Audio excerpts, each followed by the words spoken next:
So you've raised your pre-seed money, you've played around a little bit with the concept of your product or service that you're delivering as a creator to your audience, and now it is time to scale things up. So how do you go about it?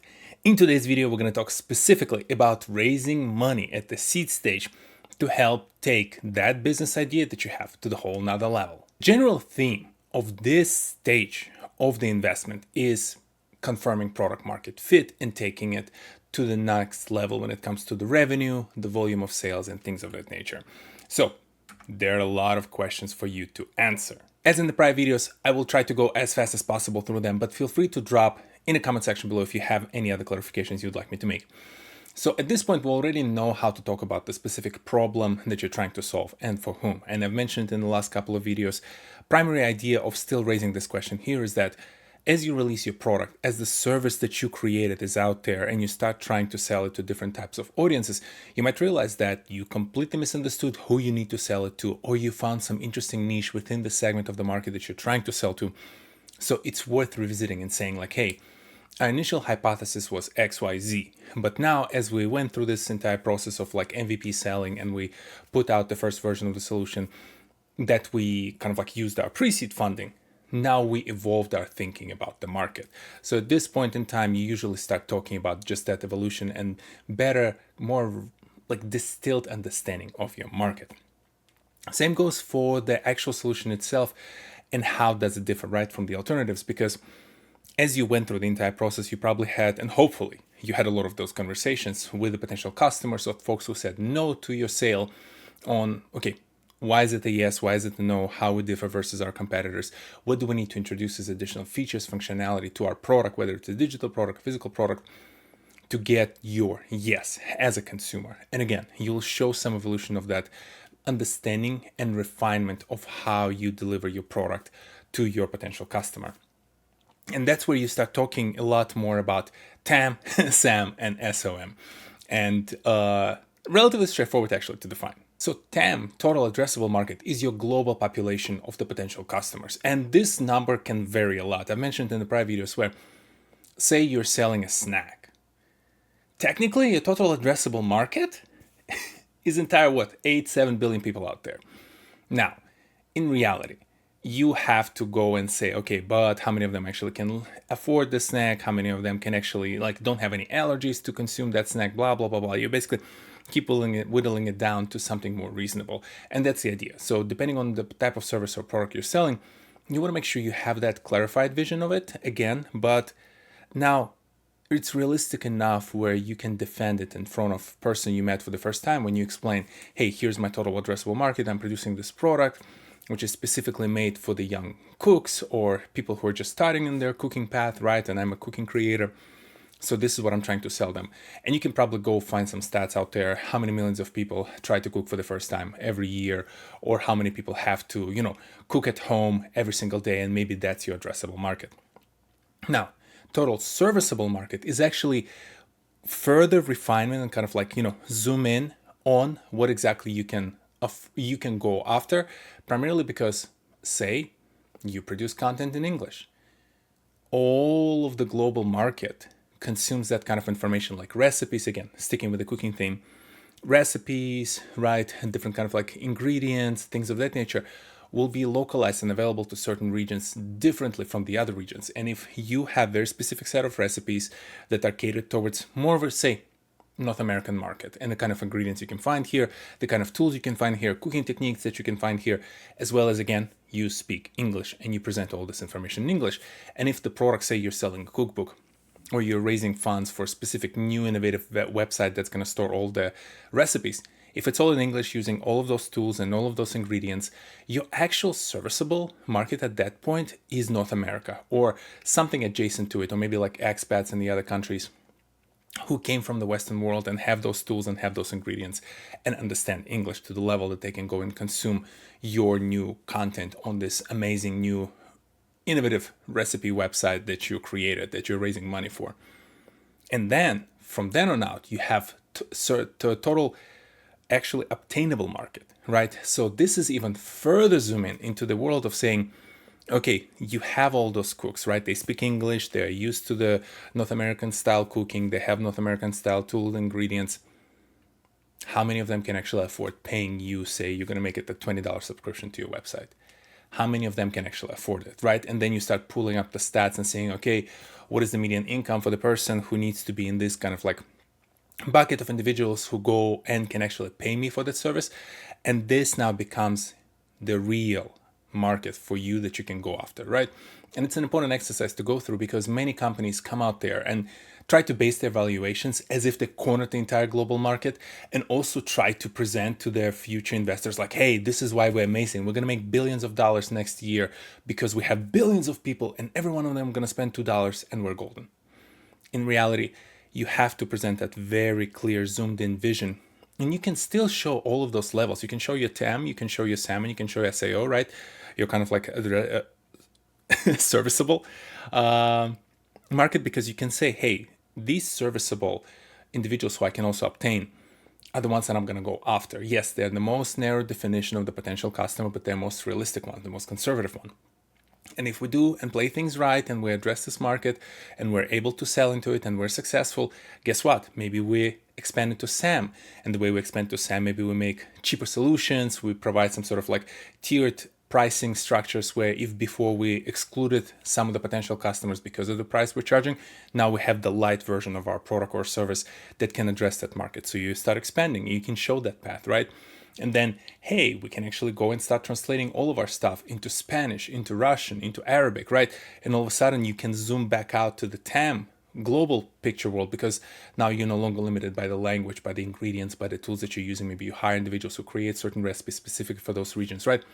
Now, as you can see, like the wheels can start spinning and you can start coming up with different ways by which you address it. But at the very beginning, always recommend start conservative and slowly expand, because there's no better story to tell than saying like, hey, we're going to get really freaking good at addressing this specific market, but we have so much more potential if we continue to zoom out. Now, back to our list of questions. And yes, it is SOM, not SAO. I don't know why I said SAO. I think it got stuck somewhere between SEO and SAO. Now, next question would be, okay, what is the traction that you currently have? And this is where you tell the story about your pre-seed round, right? So we've created the prototype of the product. We sold it to like 5 people. We sold it to 10 people. Small amount is absolutely fine.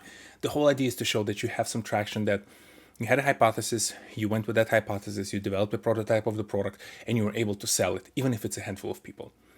The worst story you can tell, like, hey, we've spent, maybe we raised 50 grand at the pre-seed round. We spent it all and we have zero clue who our customers are because we didn't sell a single thing. There's a story to tell there as well, and you can tell like, hey, here's some of the things we're going to do to improve it, to improve the intelligence. We learned something out of that experiment, coming back to the first 2 questions, right, about the solution or the folks who are solving this problem for. But you have to have some sort of results. If you spend the money and you just create a bunch of prototypes and you never attempted to go and actually sell it, that's bad news, because you basically spend the money to do all those things and you didn't learn really anything new, maybe besides manufacture and production process for that specific product. So make sure you have some story, you have some experiments, you have some pilots out there. And if you have like some partnerships that you've created, maybe there's some specific type of brand that kind of like sells to the same type of audience and they allowed you to kind of like piggyback on them. There are ways to do it. Now, this is where you also start talking about your business model and how you're actually planning to make revenue, right? Because again, I just mentioned the example of like the cooking website, and it's a subscription maybe service, but maybe it's a one-time payment service. Maybe there's some other complementary service that you're selling, and this is just part of it, right? You have to start describing at least your initial thoughts. Kind of like similar to the pre-seed stage, it doesn't have to be fully finalized, but you have to have hypotheses around, okay, I think it's going to be per unit selling, and I'm going to sell this product every quarter to the same customer. Or you know what, it's a kind of product or service that's a one-time thing. I'm just going to sell it to this customer. They will no longer need anything else from me. So I'm going to have to go and move on to the next one and find more folks to sell it to. The reason why it's important, because it will start informing a decision of how realistic you are about the product that you're selling, who you're selling to, what your market is like, and does it fit the bill, right? Because again, using example, maybe you decided that this website will be the next best thing, so you're going to sell it for $1,000 a subscription, and you're talking about the market that can barely bear like a $50 fee up front, right? Right away, there's going to be some dissonance and kind of like disconnect over there, and people will be able to poke holes and say like, hey, you're not really thinking through the business model compared to the kind of market you're selling to, the kind of product you're selling to. So you always have to make sure they're in sync and aligned so that they feed each other, right? So that whatever the market is, whatever the solution is and the kind of people you're selling to can bear the kind of costs that you're going to impose on them when you're trying to sell to them. So just talking about the business model, whether it's a subscription, sale, repeat sales, servicing, right? There's a lot of components that you can highlight there. Team, if before we start talking about some of the folks that you're kind of like, hey, I'm expecting this and this individual to come join me, this and here it becomes a lot more important, because now as you get closer to actually starting to make real revenue, you need to show, hey, I have individuals who are experts in making this product. They're expert designers, expert manufacturers, maybe they're expert market research for this area. Whatever the relevant experience there is, you want to highlight it. And especially if it's a leadership team that actually makes a lot of the decisions around the product, who you sell to and how you sell to, right? A lot of the go-to-market items. And this is where go-to-market comes in, right? From the perspective of, okay, what is the strategy? Because if you have a lot of competitors out there and it's a very high volume, low margin product, it's its own challenge now, because the quick question will be, okay, but how do you get that high volume fast? Are you running some special promotions? Does your content make millions of views and maybe that's the vehicle that you're going to use? Are there some sort of local events or things? Maybe you're co-selling at the Super Bowl, right? There are different things that you can talk about your strategy, but it needs to be enough to get the engine going, so to speak, at the very beginning. So you need to have something realistic in terms of not saying, hey, I'm going to make food product and immediately all of Whole Foods store is going to get stuck with it. Unrealistic expectation, because this company, say store like Whole Foods, will have minimum order purchases and they'll have certain locations where you need to deliver it for their distributors to go and distribute it to all of their stores, which means you need to have a lot more money that you probably are raising to support that initial purchase volume. But then, do you even have the relationship? Have you ever been in front of the distributor or in front of Whole Foods representative to present this product?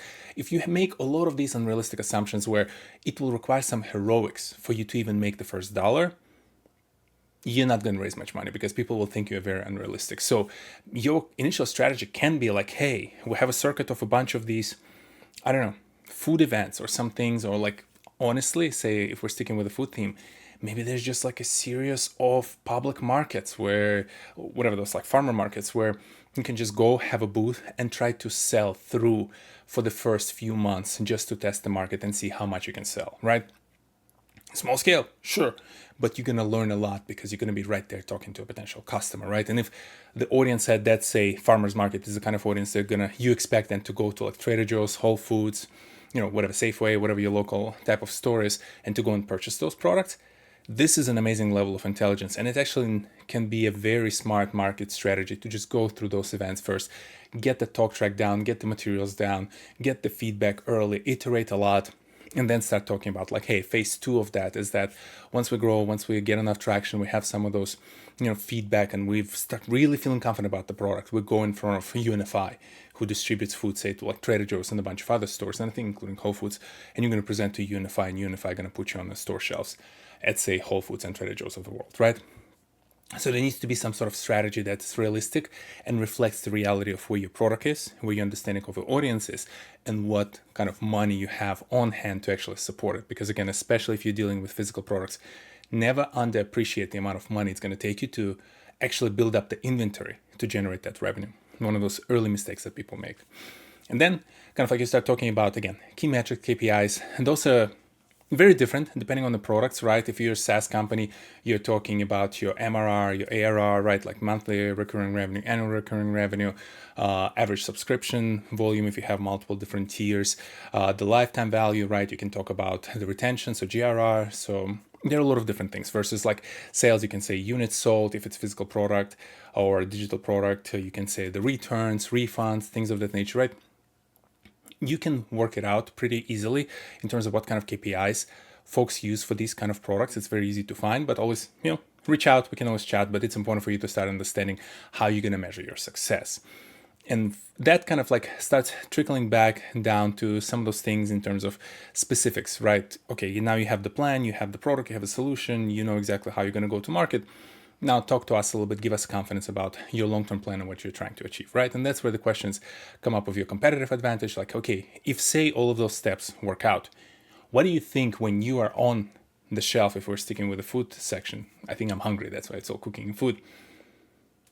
Your product next to another product in that competitive aisle in Trader Joe's, why do you think the customer will pick you over them, right? You want to talk about that, whether it's a marketing strategy and you're leveraging your content, whether it's the quality of the product, it's a know-how, it's someone on your team who is really amazing at producing something and you're leveraging their skills and expertise.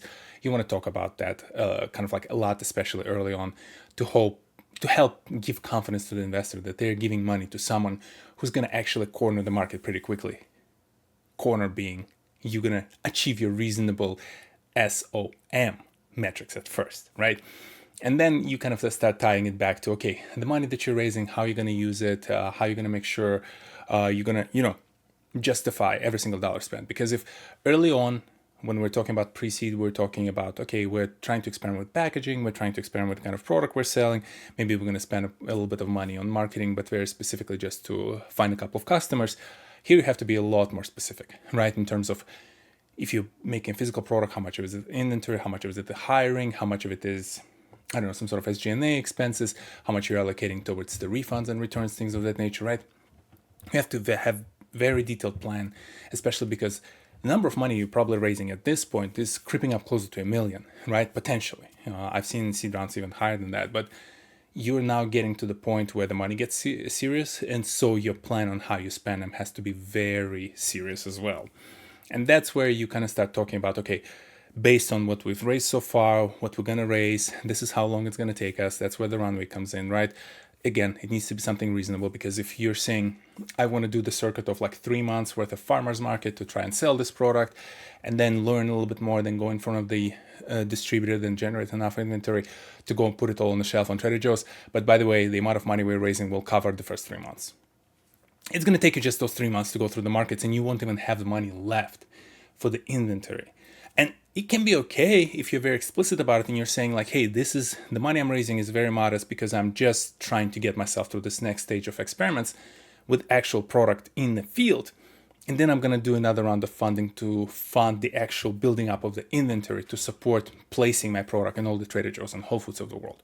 Reasonable strategy. You can do that, but you have to be very explicit and you have to show that you understand what you're doing, right? From the perspective of, you cannot say, oh yeah, I'm just raising money, I'm not going to raise any other money. But if you start breaking down that plan, you only have 3 months worth of funding left, right? Just be thoughtful about the money that you're asking for, how you're going to apply it, and how long it's going to take you, and make sure all of this syncs up with your go-to-market plan and all the other things we discussed earlier. And that's where you kind of like wrap it all up with just reiterating your strategy. You're just saying, okay, we know exactly where we're heading. We know what are some of the things and data points we're going to gather on that path through this round of, funding to learn more about our kind of like prospects, so that then we're ready for that next stage. And talking about a little bit about the next stage, talking a little bit about what you're trying to achieve is important, especially from the exit strategy perspective. If you go look back at my channel, I have several videos dedicated to different types of exit strategy, but it's important to start talking about it right now because investors need to understand, am I investing into someone who's trying to build like a food empire, again, using the same example, or someone who's trying just to get it big enough to sell it to a major conglomerate? Neither is a wrong answer, but it can be a wrong answer for a specific investor you're in front of, because for some of those investors who want to place the funds and maybe grow them over the course of the 10 years, they'll be interested more in empire builders, right? Versus if you're someone who is very used to kind of like quick transactions. Hey, I'm going to invest and I'm going to get back something in the next 3 to 5 years, invest, get back something in the next 3 to 5 years. They'll be more attracted to someone who explicitly says like, hey, not trying to build this company that I'm going to pass on to my kids. I'm trying to build something that's going to be super exciting, super attractive to a potential investor or acquirer. And here's a list of acquirers that we're going to be targeting, right? For example, you're making snack candy bar and you're like, we're going to get really good, we're going to be amazing, we're going to get a lot of attractive offers, and then eventually we plan to sell it to Hershey's or PepsiCo, Coca-Cola company, or I don't know, Feastables, right? And if it's a strategy, it's a relevant strategy, and you can start planning towards it and even do things on the path there in terms of the team that you're building, right? Or the kind of relationship you create or the kind of product you create. So it's a nice fit towards that particular acquisition, which again, look at my exit strategy videos. I've covered a lot of those topics over there. I know this was a lot, but this is kind of like the point of this video. So I don't want you necessarily to remember all of this and memorize right away, but I want you to have a piece of content that you can keep coming back to figure out, okay, what do I need to do? And to simplify even further, here is kind of like a quick checklist of things that you should actually plan to go over. And a lot of them are kind of like reiteration of what we just discussed. So I'm not going to spend as much time on it. But again, think about the pitch deck, right? Ensuring that you have some sort of like a materials that you're going to go through, and we'll talk about the materials in a second as well, just in general. But again, detailed problem and solution. So make sure you understand the problem, what you're trying to do, how does it fit the market, and show some data around it, right? Again, I'll be calling back out a lot of my videos before because I've done some individual pieces of this in prior videos, but I've made kind of like the whole overview of, say, Chamberlain Coffee and how their team presented it. And you can see some data points there about the market size, right? Like, hey, here's total addressable market, and we're going to carve out this portion of it. So it's always good to show some data-backed analysis. And there's a lot of research companies, right? There's like Gartners, there's Forresters, the Axioses of the world, eMarketers of the world. There's so many companies out there that offer reports, and some of them can be paid, which is fine, especially if it's only like a few $100. It might be worth spending a few $100 to buy a very appropriate report that you can then quote and kind of like refer back to, or you can find some of them for free. But there are ways to acquire that data. Let's put it this way. I'll leave it at that, and I'll let your creativity take over from here. Again, good to have some sort of like a product or service in place. Show mock-ups of the website if you're building it on the website, physical product in person, handing it over to investor if you're talking about physical product. But again, same as it goes to content creation, right? Like show, don't tell. If you have something you can show it instead of trying to hope that the person in front of you has enough of imagination to kind of like come up with it in their mind. We spoke about traction milestones. Always make sure you have those ready, right, on the go. Any topic here is really kind of like the idea behind questions versus this is that this is almost like your cue cards, right? You have to have those cue cards available. So at any point in time, you might not be covering all of them in the same conversation, but someone can wake you up in the middle of the night. You should be able to answer and kind of like, refer to a lot of these things. Business model, revenue stream, we spoke about kind of like thinking about, okay, here's the metrics, here's how we're going to get there, here's how many sales we need. Again, everything to prove that you're reasonable and you understand how you're going to get there from the money perspective, right? Team and advisor, we spoke about team. We didn't talk about a lot about the advisors, and I brought them up here because although they might not be on your team, just showing the fact that you have industry connections who agree to be an advisor for your company, who really understand certain market, especially if echoing back to the whole conversation about acquisition. If, say, one of your advisors happen to be one of the executives at the target company that you hope that will acquire you in 3 to 5 years, that actually is a good news, because that same person, after learning enough about your business and being excited, they're going to become your advocate within that organization when you try to sell to them your company. And so things like this is also important to mention. Go-to-market strategy, we spend a lot of time. I don't have to spend more on it, but again, make sure you understand how to articulate it and how you talk about reaching and selling to your customers. Competitive analysis, again, what makes you different if you're on that shelf together alongside the competitors, what makes you different, showing some of those examples. Financial projections, we just spoke about in terms of ensuring you have a way to articulate how you're going to spend the money. And if the money runs out somewhere halfway through, you explicitly state when you start planning for the next round of funding. For a lot of, by the way, investors, they can be repeated investors. If someone invested you in an early stage, they might be, we'll talk about Series A next week, but they might be actually very interested to go and support you through the Series A as well, and even build up further their equity in your company. So it's not a bad idea to tell them about this right now, because if things go well and you enjoy working with them and they have deep enough pockets, why not to come back to them and say, hey, instead of now raising up to $1 million, say, for the pre-seed and seed, we're now raising 10, 20, $30 million for the Series A, right?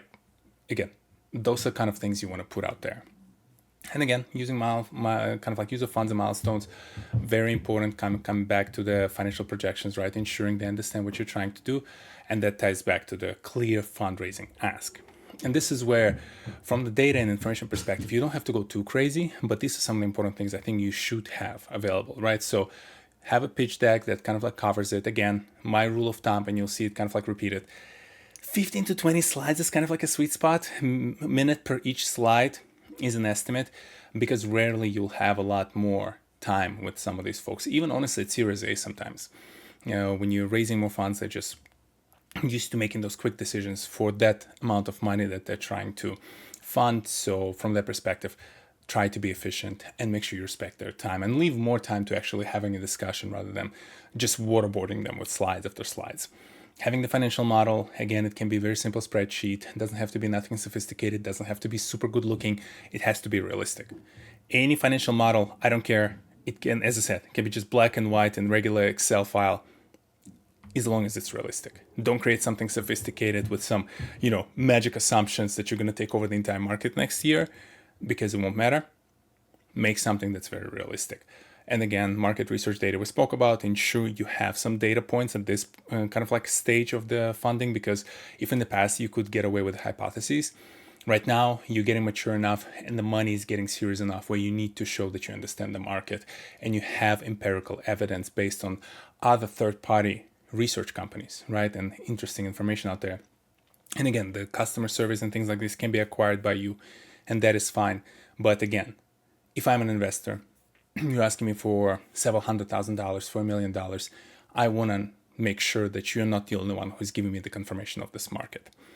Term sheet, sometimes it comes out, sometimes it doesn't. That's one of those things we'll talk more about in the future videos. I don't think I will touch on it too much from specifics perspective, because I want to make an entire video about kind of like certain definitions and things that you need to expect, like terms and what is IRR, what is MRR, what is ARR, GRR, those things. I might just throw term sheet into that discussion as well. But for now, if it comes up, you can quickly Google it, reach out to me. I can quickly explain it to you. But I don't see it necessarily as much coming up unless there's something very specific that they want to cover. And data room, quote unquote, when it gets more complicated, you have actual software companies out there that provide services for the data rooms. And it's primarily for the privacy perspective, to make sure that the data is secure, because it's going to be a lot of your commercial data, a lot of your contracts and agreements, things of that nature. So very sensitive information. For now, because you're early on in stage, you can get away honestly with a private G Drive, Dropbox account, honestly. Just make sure it's locked in, that not everyone with the link can access it, that you can control who can access the information, because you're probably going to have some early, say, mock-ups of your website, mock-ups of your product, early survey results from the customers, early sales data. It's not as critical at this stage unless you're making some real amazing product that's super unique. Like, yeah, obviously treat it accordingly. But if, say, just another product in the food category, you just have a couple of interesting know-hows and you don't necessarily plan to put the recipe for that product in that folder, again, Dropbox, G Drive, you probably already have it. That should be enough. You shouldn't be spending money on a very specific data room software for now. And yes, at this point, you're pretty much ready to tackle your seed stage round of funding. As I've mentioned in prior videos, like, it doesn't get necessarily overly complex. All of it, and you'll hear me and you get tired of me saying the same things, comes back to how realistic you are and how transparent you are. As long as you show and prove that among all of your excitement and hype for what you're about to produce and introduce to the market, whether it is a pre-seed stage, what you've introduced and currently trying to sell at the seed stage, what you're trying to really kind of like grow and send it to the moon at the Series A, it always comes back to being realistic and being very transparent, right? Like, transparent about things that failed in the process. That's absolutely fine. Similar to the conversation pre-seed stage. At the seed stage, you might have that hypothesis for the new market, for the new type of solution. You spend the money. You might just realize, like, hey, you still missed the mark a little bit. But as long as you learned, as long as there's a way for you to communicate and say, like, here's what we've learned. Here's some of the things and takeaways that we realized we got it not necessarily correct, but here's how we're going to address it. You can come back and kind of like raise a little bit more money to go and test that hypothesis as well. Ultimately, at these early stages, Series A things will change a little bit, but up until Series A lot of these investors not only investing in the company and the product, they're investing in the founder. So if you're a trustworthy founder who's very transparent, who's very realistic, who knows how to articulate all of these things we've discussed, and who is very much on top of the market, you're already a great investment. Even if your business idea doesn't work out, that investor, they're used to the fact that out of all of the investments, 90% will never pan out. Doesn't mean you should be one of those 90%. You should always strive to be in that 10% that makes the money. But they understand that things will not work out every single time. But if you are that trustworthy, transparent, really, expert founder, creator for that specific niche who really understands how things work in that market, you're either going to be a great person for them to come back to if they're looking at other opportunities to invest in other companies, and you have become their advisor and advisor to that company, or they will hope that even if your idea that you're working on right now fails, you will come up with something else interesting for the same type of market or in the same type of category where they can still invest in and be profitable. So keep coming back to the idea of being very transparent, very realistic, and demonstrate your masterful knowledge of the industry. Hope this was useful. If you have any other questions or comments, if anything I missed or skipped too fast, drop them in the comment section below or reach out to me directly. Next week, we're talking Series A. I'll see you next Saturday. Peace.